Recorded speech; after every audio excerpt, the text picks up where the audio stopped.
Aloha and welcome to Island Connections. I'm Ibrahim Aoude, Drones of Terror. With us is Ali Musleh. He's a Ph.D. student in political science at UH Mānoa. And he's here so that we can talk about this very important topic. And we're talking about the topic as regards to the Middle East and especially in the state of Israel and Palestine and how it really utilizes those drones of terror to control populations and even more than that. So Ali, welcome. Thank you very much for coming over. Thank you for having me. I wanted to first ask you to say something about yourself and what you're doing in the Department of Political Science at UH Mānoa and how you became interested in such topic. I'm in my fourth year working in my dissertation in the Department of Political Science. I have a background in industrial design. Mm-hmm.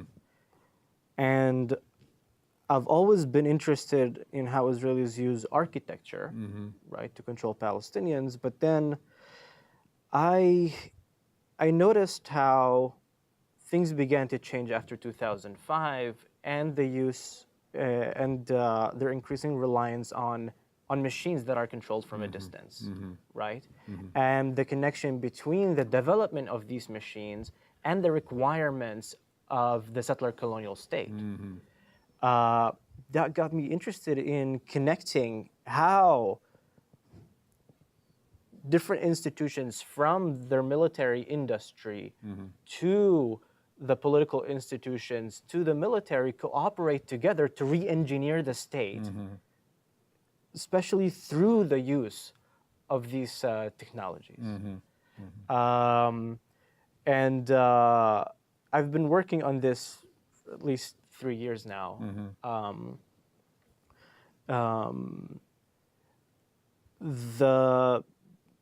What got me into this also was our department's openness to exploring these kinds of questions in creative ways. So you can use different political theories, different ways of approaching research that can allow you to really question some traditional thoughts about governance and control. I of course rely on my advisors and Absolutely, who help me really build this and conceptualize it in such a way that can allow people to think differently about what it means to be under occupation, especially in a settler-colonial state that deploys these kinds of technologies. Right. Yeah. And when we talk about these new technologies, there were previous technologies as well, right? And so it's a question of like control and surveillance and even killings after like doing the control and surveillance, etc. So thank you for bringing some of the books. And one of them is, of course, Surveillance and Control in Israel, Palestine. And could you say something about it while I show it? Yeah, this book is edited by Elias Riq and Yasmin Abu Laban. It's really a magnificent book in the sense that it really tries to conceptualize what surveillance and control are like in a colonial situation, right? They decentralize, in this case, Europe as a place to think about these technologies of control and management of populations and really displace us geographically in a sense, right?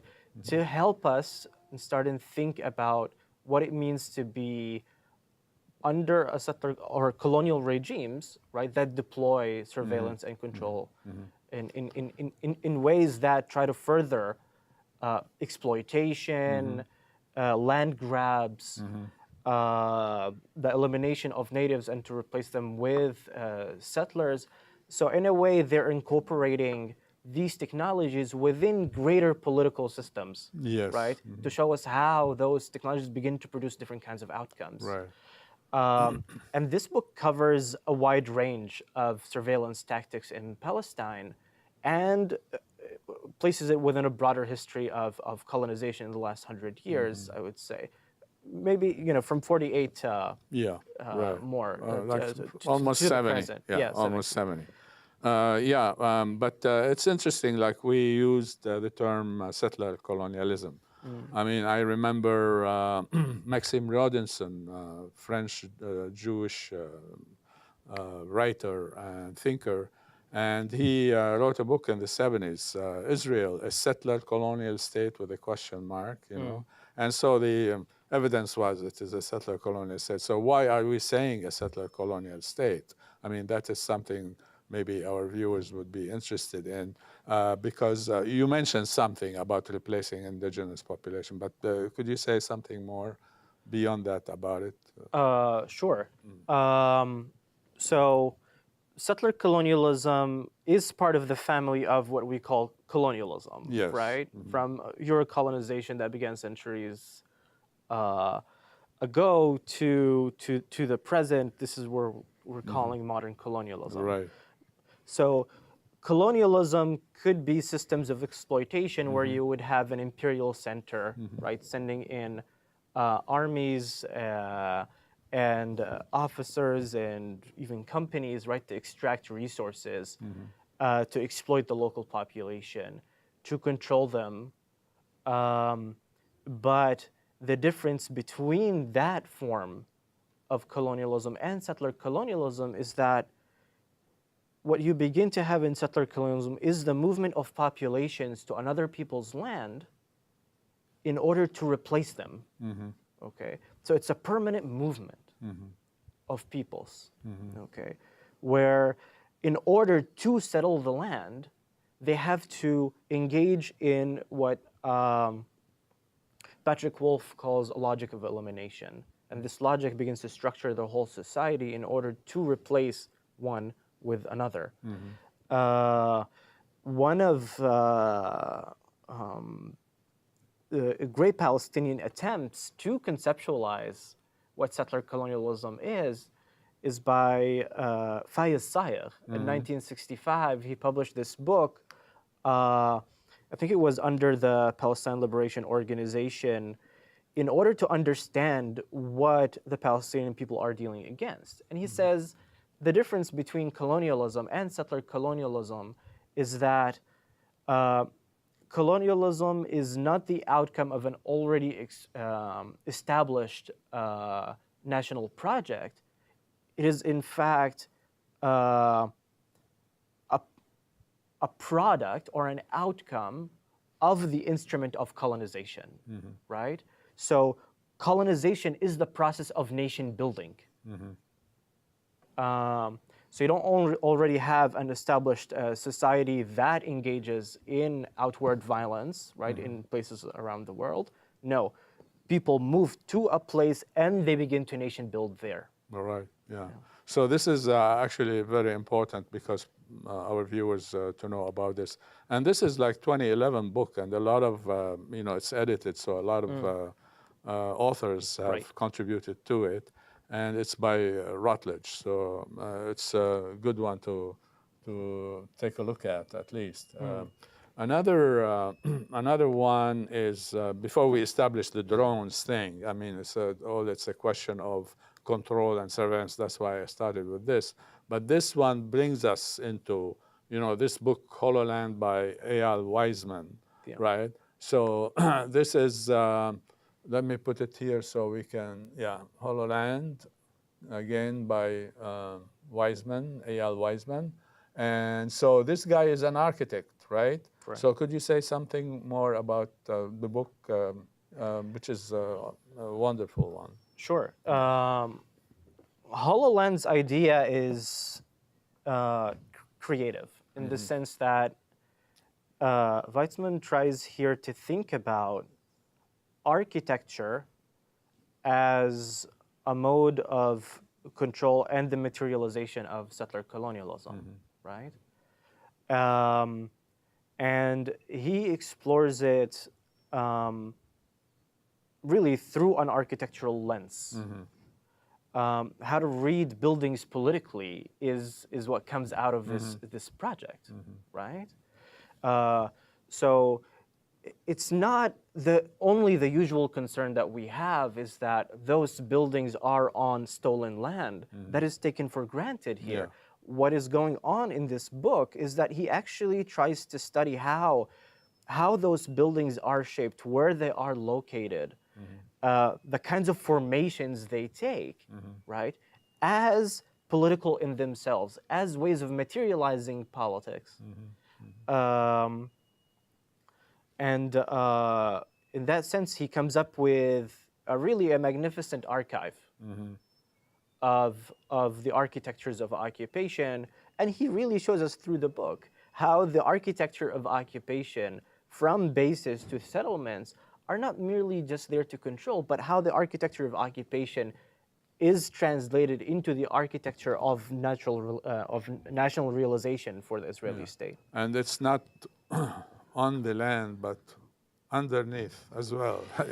He rethinks geography for us, where it's not only the surface of the earth, right, but it's actually verticalized, where we begin to have kind of like a spherical control of Palestine, right, that envelopes a project that tries to envelop it within like these spheres of control that are taking place underneath the ground, right?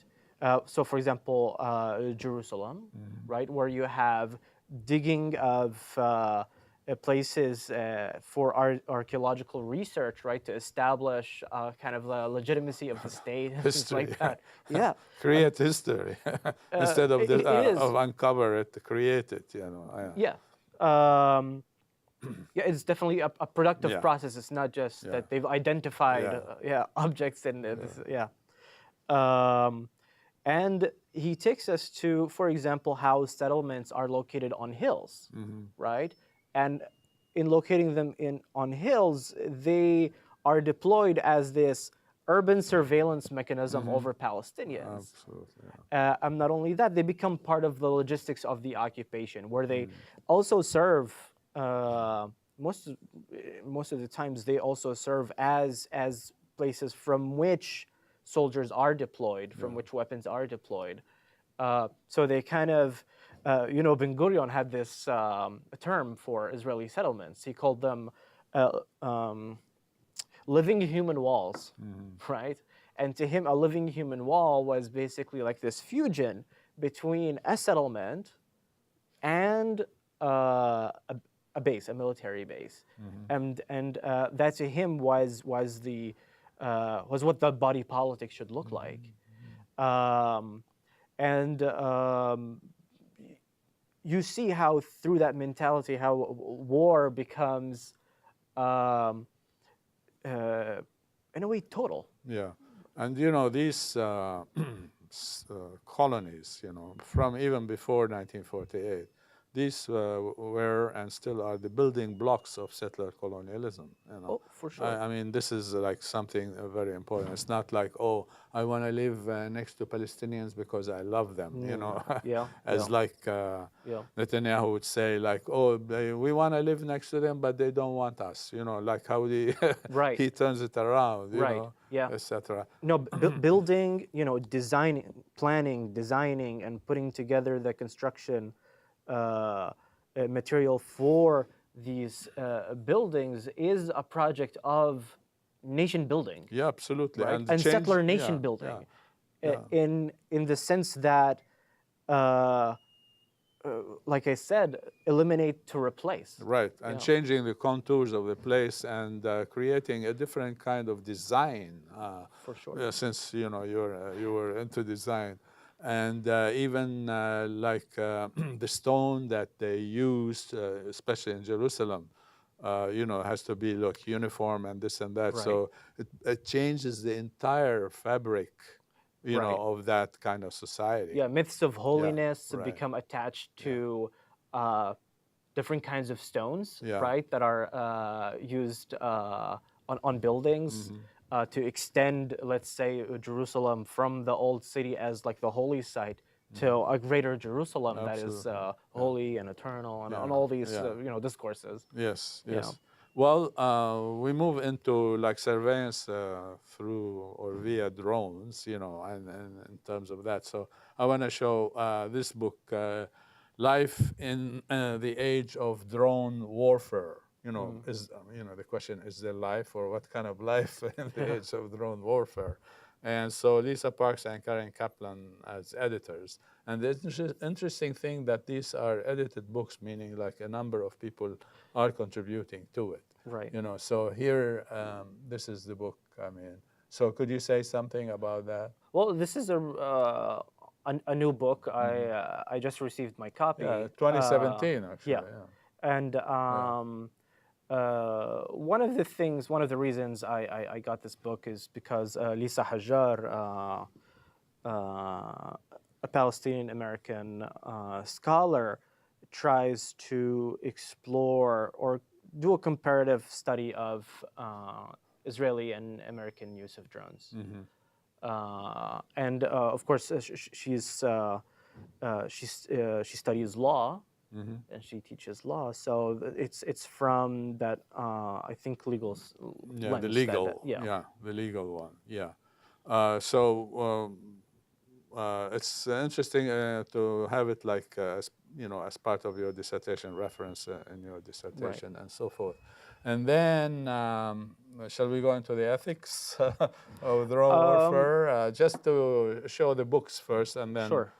So a theory of the drone. By Shamayu, Gregoire Shamayu.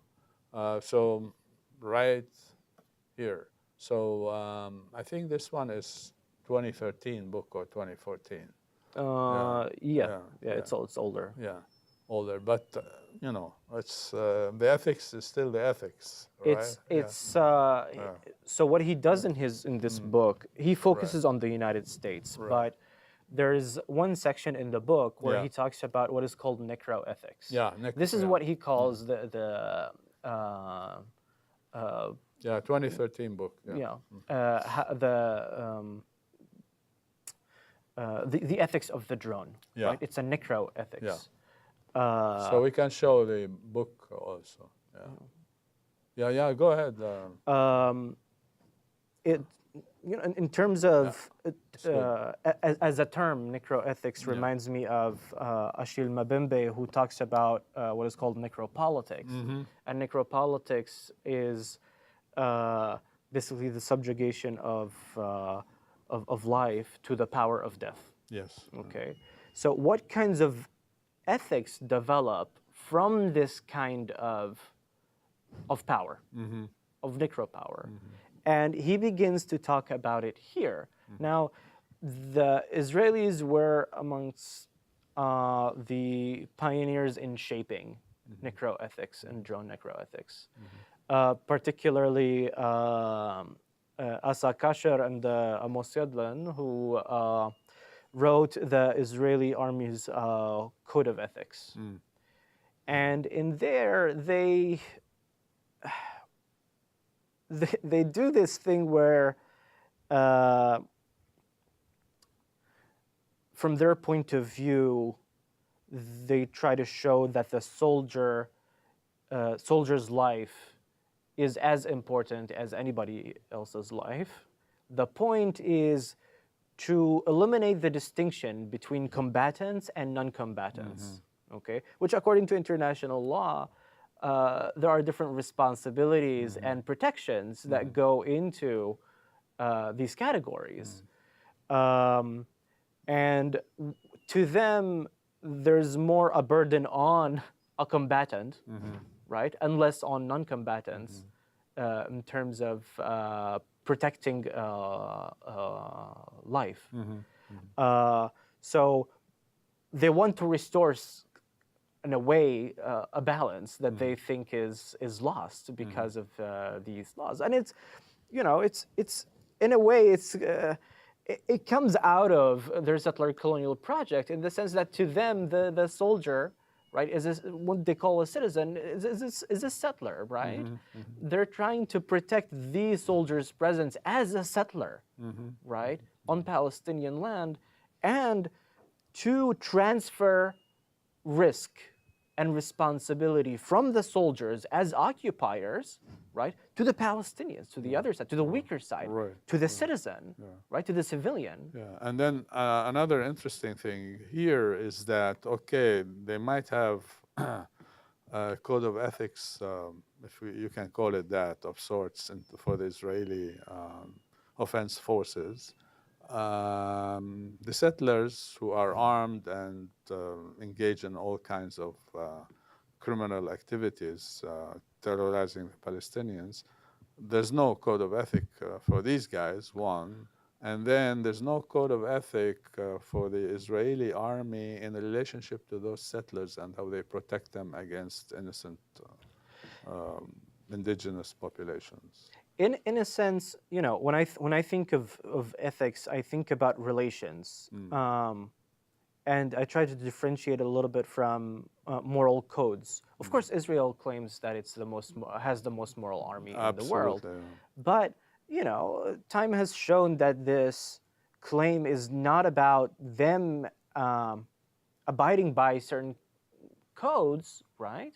But really claiming to be an authority on creating certain kinds of codes that are any code would do, so long it serves the settler-colonial state. Yeah, I mean, that's exactly. like bottom line. Ethics here are based on this idea of relationality between the colonizer and the colonized. When it is a necroethics, it is based on this idea that the indigenous, whether they're carrying arms or not, are killable, right? And the outcome of it is that. It's a differentiation between the settler nation, right, and the occupied and colonized as people, and in this case, who have to carry the burden of showing, right, as it is always the case, that they are innocent, that they haven't done things that require violent reaction or any of these things, you know, that we're used to. But in this case, it is definitely the structure of settler-colonial relations that through which we can translate this kind of ethic. And the question of ethics, I mean, though, why do you have ethics? I'm glad you mentioned like it's a relationality, right? Because it is like behavior that is like, okay, what kind of ethics is shown in your behavior towards the other. I mean, so that's an important thing to look at ethics in this manner. Anyway, you have a few slides, like 3 slides or something. Do you want us to begin with that, or you want to say something with this book first? Maybe we can end with Atif Abu Saif. Right. And you can say something about that. Yeah. And we will remind our viewers of the other books quickly also. Sure. Especially in terms of the one, Surveillance and Control, Elia Zurek, and we might let the viewers know who Elia Zurek, is, or and the others, because of his history of Anyway, we can start with the. We'll show the first slide. Okay, it's right there. Okay, could you say something about the first slide? So let me say, in general, the slides are. Show information, that tries to place Israel within this world of drones, and in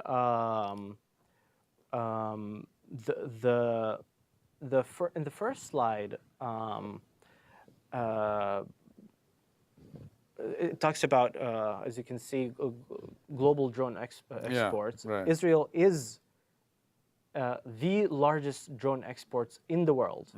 It's been responsible for about 60% of drones. since 1985 to I think 2014. 2014, yeah. And in the last, let's say, 15 years, it's been responsible for about 40%. Yeah. And you know the difference is huge between it and the next supplier of drones, which is the United States, which is responsible for about 23%. Yes.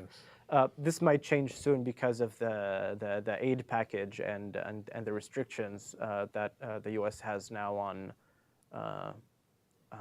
its aid package, military package to Israel.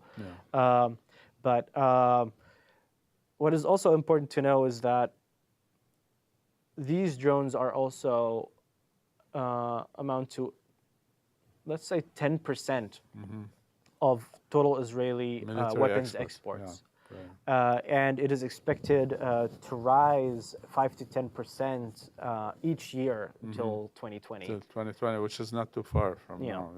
Yeah. Israel is also working now, or Israeli companies, about 20 of them are working on at least 50 different kinds of drones, most of them for military use. Yeah, not to deliver like, an Amazon book, for instance, or something. Anyway, but it's interesting that $6.5 billion annually in the last decade in terms of exports. Right. I mean, this is huge. I mean, this is just like. Could you say something about? Yeah. So the 10% is, here like 650 million from a total of 6.5 billion. Yeah. In military sales in the last 10 years. So Israel has about 1,000 defense companies now. And it's still growing. Yeah. I mean, in terms of density, I would say, the amount or the number of weapons companies and weapons manufacturers in the state is just incredible. Yeah. What is important to know also here in this context is Israel relies mostly on exports. Right? So it actually exports 75% of its military production, which is unlike any other state today. So, for example, the United States uses about 80% of its production and exports 20. Of course, the scale and size of the industries is the difference is huge. Yeah. Right. But in terms of percentage, in terms of percentage, so Israel. The industrialization of the weapons sector or the military sector in Israel is outward oriented, which means that in trying to produce and use those weapons, they are trying to make them relevant for the rest of the world, right? So, like I said in the beginning, Israel not only relies on drones as instruments, but really as ways to re-engineer themselves. And we'll talk about this in a little bit through the second slide. So how it goes about its settler colonialism is very much tied to how it tries to locate itself within bigger economies and bigger ecologies of war, where it tries to really shape the way that warfare is conducted. Yeah, it's interesting. Like I just did the math on my head. If you look at Israel, let's say 7 million in population, and it has 1,000 war manufacturers, right? I mean, like weapon manufacturers. If you translate it to the American thing, it'll be like a huge, I mean, let's say 300 million. You're talking about like at least 44,000 weapons manufacturers, in the United States. I mean, this is kind of, huge. I mean, so the question then is, why is Israel doing this? I mean, having doing manufacturing, weapon manufacturing, and then exporting 3/4 of it, more or less, Is that an instrument of its foreign policy? Is that what is it an instrument of? I mean, that's a question that would arise, I guess. So, Jeff Halper, for example, talks about the foreign policy element. He talks about security politics, right? How, and his main question is, how does Israel get away with what it does to the Palestinians, right? And he says it's not lobbies, it's not, because Europe is trying to, let's say, compensate for what it did to Jews in Europe, right?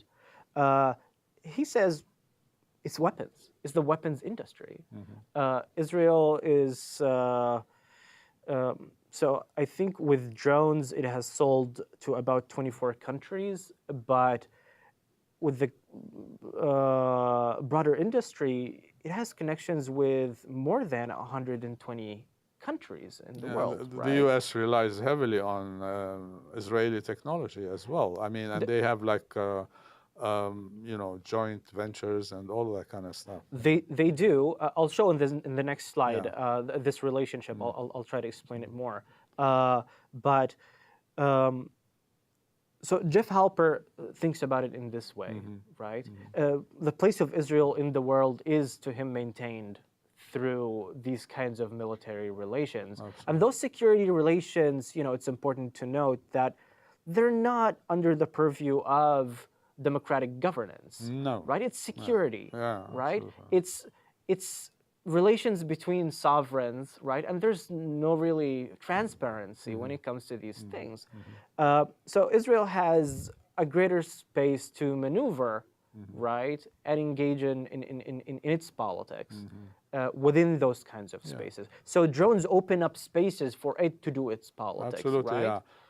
Yeah, because I was gonna say, like, from the get-go, from even like 49, 50, Israel tried to expand into Africa, especially into Africa and Latin America. And in fact, they had like at least in the 80s been selling weapons to dictators in Latin America to wipe out insurgencies and against dictatorships and all of that. But so that is an important thing for it, training African armies, generals, and whatever. So that's part of the foreign policy, and a part of expanding its influence and even influencing voting in the United Nations. But so far it hasn't been able to do so, just relying on the U.S. veto mostly. Yeah. One thing on the foreign policy aspect, it's important to remember that Israel is still building itself, right? The nation building process hasn't stopped, right? No borders yet. No borders. So in a way, we could think of this industry as a way for Israel to nest itself within greater ecologies of war that it thinks it can shape. Okay?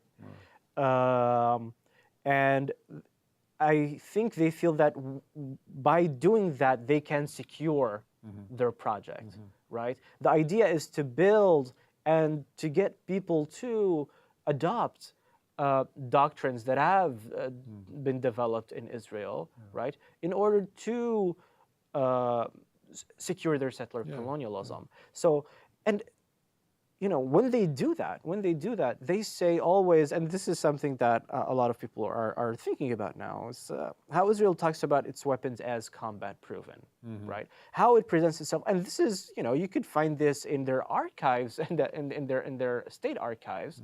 If you go to Ministry of Foreign Affairs or anything like that, they talk about how Israel is a laboratory, right? And they're trying to sell it as such. And not only a laboratory, but a battle-proven laboratory, right? Yeah, especially in 2006. Yeah. It was defeated. But anyway, should we go, because what I wanted to do is go into the second one. Sure, yeah. But do you want to say something quick before we do that? No? The reason why I want to know, okay, like, how they are using these drones against the Palestinians. I mean, real life kind of experiences, yeah. Okay, So there you go. This is the second one. Going from 2000 to, whoa, the future, to 2025. Right. So Yeah. yeah, I placed them on a timeline so Yeah. people could have an idea of how this developed. So Israel began using drones in Gaza in particular. I'm here focusing on Gaza. Since the early 2000s. Yeah. Okay. They were mainly for surveillance. Now, according to my research, they've also began developing their unmanned bulldozers. That's remote-controlled bulldozers. Okay. Meaning that they can like wipe out a house, demolish a house, Meaning, or what? right. What else? So let me just talk a little bit about how the drone itself works. So drones are not only, we always think about aerial drones, right, when we think about drones in general. Drones can be different kinds of vehicles. They can be ground vehicles. They can be naval vehicles. They can even be subterranean vehicles. Anything remotely controlled in that sense. Yeah. What happens is it follows the historical trajectory of war, where you want to create distance between the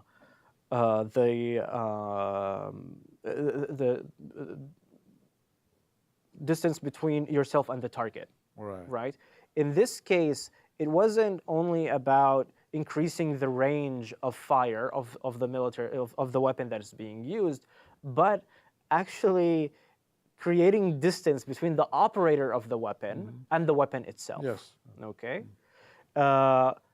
In that way, it began to change how war is organized. Right. That was a change in how war works, because even with the former way of creating distance between a weapon, right, and its operator and the target, that required moving militaries to areas of operation, right?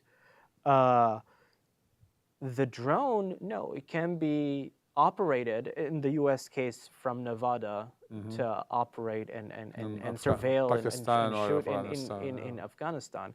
In Israel controls most of its drones from the Palmachim air base, and that's a few kilometers away from Gaza. In the south, yeah. It's north of Gaza. Well, yeah, but it's in the south of. Yeah. I think there's also Tel Nof, an air base where they have a squadron there too.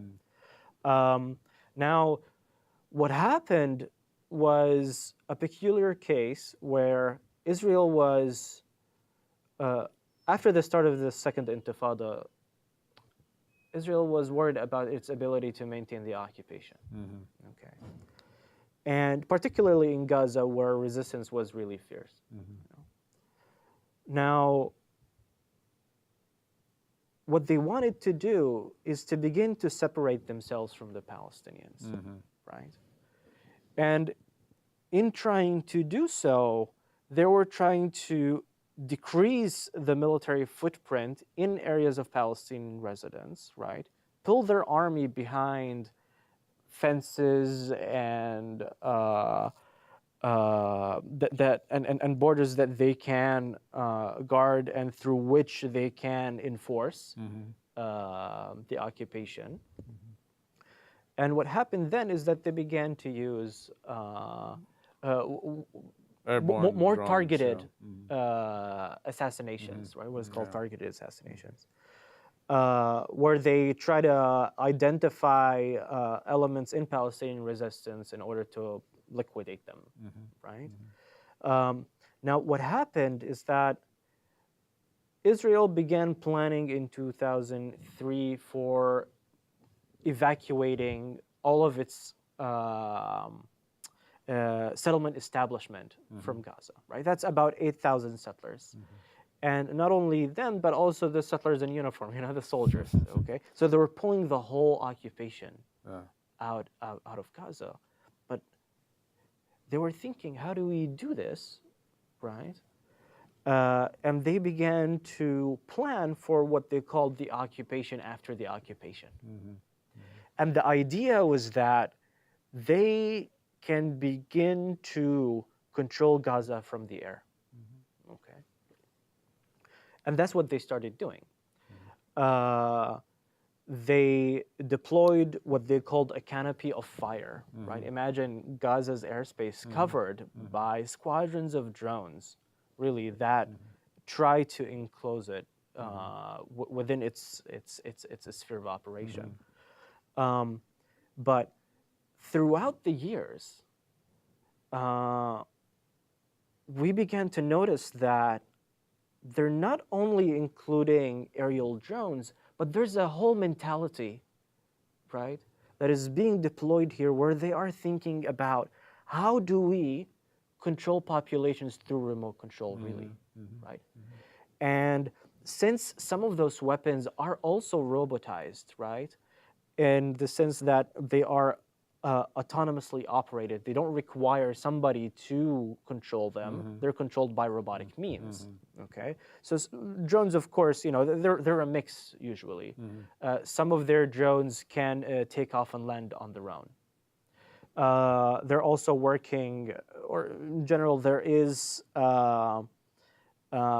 are projects that try to automate the whole process of drone targeting, where you begin to have really weapons themselves identifying targets and executing.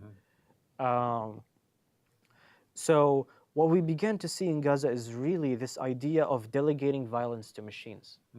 Okay. And if you think about it in kind of like the terms that they use, it's no longer how to man the living human wall of Ben Gurion, right? But really to unman this wall. Now, the evacuation, of course, was considered a national trauma, which is really interesting to consider in the sense that the drone replaced the settler, right? It's not like how we usually think about it in the sense that drones replace soldiers in the field. Right. No, this really was a case of a drone replacing a settler. A settler. Absolutely, yeah. Right. Yeah. And from then on, you began to have like the induction of these different kinds and families of or species of drones, where we begin to have ground drones, right, like the bulldozers. So Israel buys Caterpillar bulldozers, D9 Caterpillar bulldozers, and then it begins to tweak them, right? And they developed a remote-controlled one. They've also bought Ford F-350s, and they converted them into remote-controlled machines and autonomous machines. So most of, I would say, their system, except maybe for the aerial drones, are American platforms that have been tweaked. Yeah. Okay. Right. Through this mentality of automating and outsourcing violence to machines. So what we see in the timeline is really the development of what Helga Tawil calls the technological seal of Gaza. Okay. Yeah. Now, in the introduction of those machines have always been carried out in the course of operations, right? Where you begin to see how they test different formations of drones. For example, let's say 2014, they began to see how hybrid formations of ground forces that deploy aerial drones, right, in their operation, how that works. Yeah.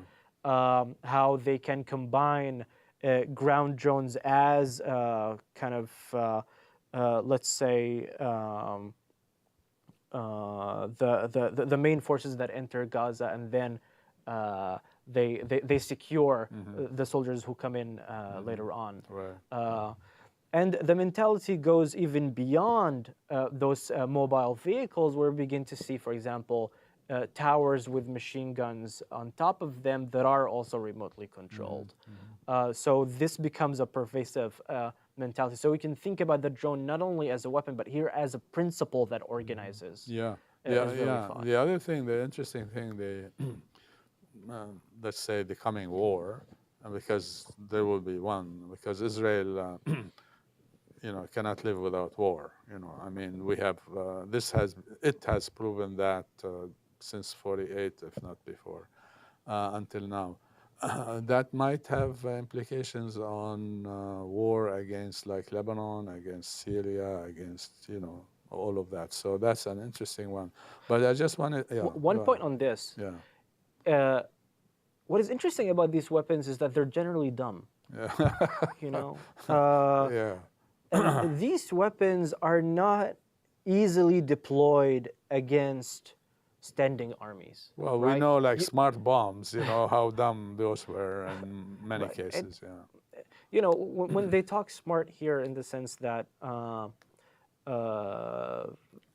in the terms of precision weapons, I'm thinking about it in different ways. In the sense that they're clunky, they're slow, right? In terms of awareness of what's going on, they're not necessarily, maneuverable in the way that people think. So those weapons are deployed against people who really cannot defend themselves. Yeah. Really. Yeah. So the Israelis have established this Palestinian vulnerability in order to deploy drones against them.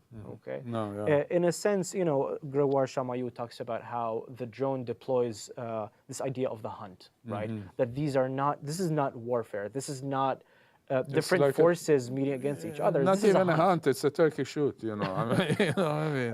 Especially if it's like innocent, unarmed woman or passing by and they kill her or something. Sure. Yeah. I think the conceptual usefulness, right, or the usefulness of this concept of the hunt here is that he says that the hunt continues after the capture, right? And when you think about it in the context of Gaza, this is 2 million people who are captured within this zone, right, where those machines are governing through the hunt all the time, right?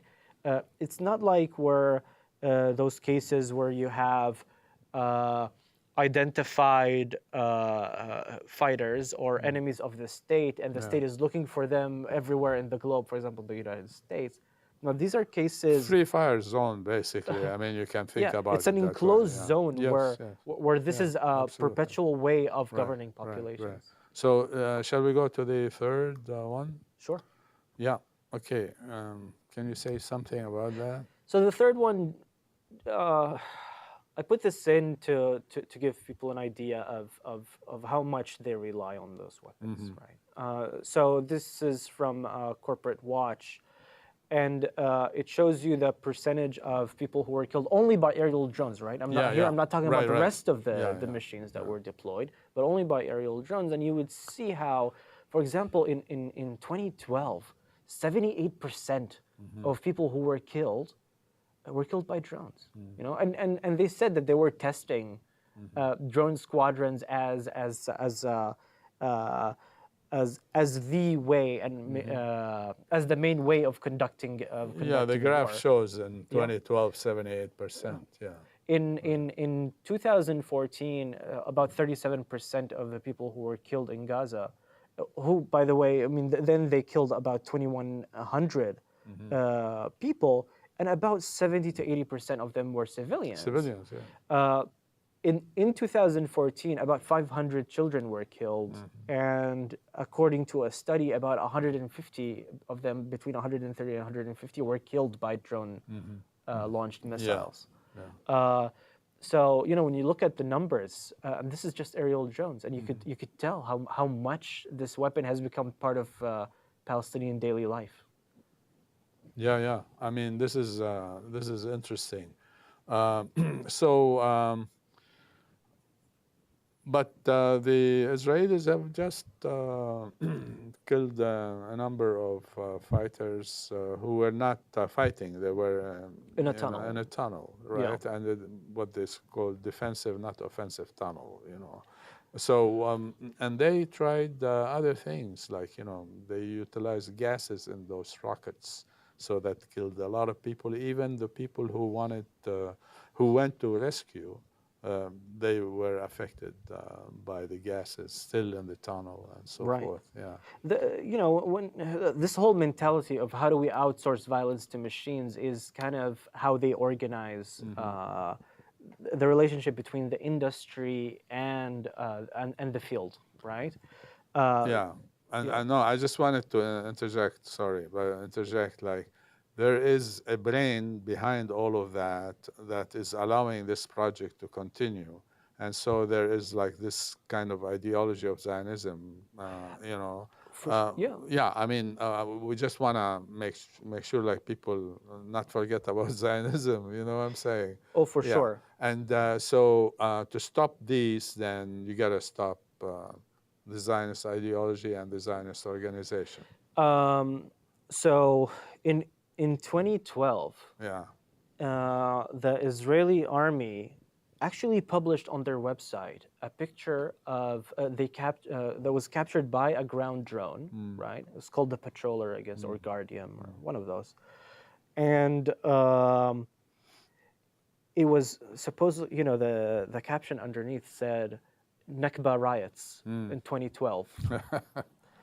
And when you see it and you think about, you see the Palestinians, and the picture is not clear at all, right? Because the quality of these machines is not really. But you could tell that there's a group of Palestinians with the flag, right? And they're protesting in what is called a kill zone, really. Yeah. That is the buffer zone. And in that image, you could tell, what's going on. That this is a continuation, right, of the settler-colonial project, but here it is being articulated and shaped, right, by these kinds of technologies. So definitely, when we think about those, and when people commemorate the Nakba, it's always done through these kinds of enactments of return, right? So in this case, what is standing against the return of those peoples, to their land, and their homes on the other side, right, from which they were ethnically cleansed, right, is those machines. Yeah. And those machines, when you think about the mentality and the geography behind it, it's that, the logic is that the operator is operating in a safe zone, and the weapon is in supposedly a dangerous zone, right? But how was this safe zone, created? Through this ethnic cleansing. So the drone is actually it animates the settler colonial geography, but through its cartography, right? So we always need to bring it back, and the concepts and the terms that are used in order to translate them and interpret how they relate to ideology, to commitments to colonization, to commitments to ethnic cleansing, to commitment to the continuation of this project. Yeah, because these are tools utilized by the colonizer, settler colonial power to continue further, to further subjugate, oppress, repress the indigenous population. And this is the bottom line in it, and that's why how high technology has really helped the settler colonial state. And that actually, if you look, I had another friend who's also interested in these kinds of things, and he has this main thesis that technology itself, embedded in it, is certain kind of ideologies, right? And we can see this clearly, I think, in terms of colonialism, settler colonialism, and in terms of the settler colonial state in Palestine. It's like Zionism as an ideology. These things are embedded in it. Otherwise, they would have probably designed different kinds of drones, for different kinds of purposes. Yeah. The political technology shapes the technique. Yes. Right? Yeah. And it is important to note that, of course, these technologies are not neutral. They're weapons. Yes. Right? Yeah. And as weapons, their protocols, okay, can cognate with the Absolutely. ideology. Yeah. One thing, though, and this is something about Israel, is that sometimes they deploy things that don't necessarily work for them. So Yeah. when they evacuated Gaza, and they discovered that people were replaced with drones, they were talking about a national trauma Yeah. and how this is a crime against Zionism. It's an ideological crime and things like that. So, you know, there's always this tension Yeah. between the commitments of the state and Right. the weapons it Right. uses, Yeah. but they're really noticeable because of how much power Israel Yeah. wields in But wields in actually, Palestine. when the 8,000 settlers left Gaza, I mean, the whole thing was a production, like for propaganda purposes, etc. Because every family that left, they were given like at least $25,000 to relocate, and they helped them relocate, and a lot of them went to the West Bank. So, but they produce from this, you see, like we are sacrificing for the sake of peace and we are leaving Gaza. But actually, they haven't left Gaza. They have redeployed, and as you say, like now machines are in control, but you know, the Zionist mind is right there dealing with the whole situation, I right? would think of it part of the settler-colonial structure, you know, Absolutely, in the yeah. sense that, you know, Gaza is about 1% of the whole of Palestine land, Yeah, right? yeah, it's And nothing. if you think about it, Israel has actually realized this project that has been undertaking for years now, which is to locate the maximum amount of Palestinians in the least amount of land, right? So Yeah. it's really a concentration Yeah, space. yeah. Did you want to say something about this? Because, I mean, we're talking about November 2nd, you know, Balfour the Declaration. Balfour Declaration. Right. So that's like, you know, a watershed and a milestone in terms of the creation of settler colonial regimes and so forth. Yeah, Yeah, yeah. yeah. So you want to say something? We have like a minute and a half left. If it's okay, Yeah. I'm going to read Yeah, read. the words of Yeah, Atif Abu Saif yeah, are yeah. really. So he says, this is from The Drone Eats With Me. He And says, from this guy from Gaza, right? he lives in Gaza. Well, his name Atif Abu Saif. opposite. Yeah. So it says, this is how Gaza looks on the computer screen. 1,000 images captured by a speeding drone and relayed back to a computer, perhaps to a laptop on a disk. The images might include any detail. One of them could be of Hannah and I sitting on the blue sofa in our flat, staring into the darkness. Another might be of our children sleeping in the corridor, spied through the bathroom window at just the right angle. It must be quite entertaining for those soldiers, sitting at their computer screens. It must feel like the best video game ever. I imagine they draw lots to see who has first go. The drone keeps us company all night long. Its whirring is incessant, as if it wants to remind us it's there, it's not going anywhere. It hangs just a little way above our heads. So it says, the food is ready. I wake the children and bring them in. We all sit around 5 dishes: white cheese, hummus, orange jam, yellow cheese, and olives. Okay. Darkness eats with us. Fear and anxiety eat with us. The unknown eat with us. The F-16 eat with us. The drone and its operator somewhere in Israel eat with us. Yeah, I mean, this is wonderful as like wrapping up, actually. Well, we're flat out of time. Thank you, Ali, for coming over and share your ideas with us. And thank you for our viewers. Mahalo nui loa. And see you next year. Aloha.